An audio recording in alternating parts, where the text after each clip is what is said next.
Hi everybody! I know it doesn't feel like firewood time right now, but remember the freeze we had in February?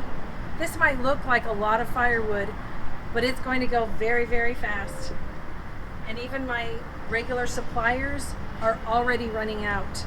So I am looking for outside support for firewood supply, and you can help. My customers, I think, are going to be a great help to me this year on that. Here's what I have this year that I didn't last. Ability to take any wood that you or your family or friends or neighbors might have come down in a storm or need to come down to make a new pad in your backyard for that boat, whatever it is, call us.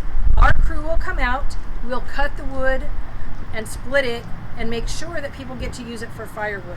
And if it's your wood and you want it back, we'll give you a discount to bring it back to you all ready to go for your firewood season.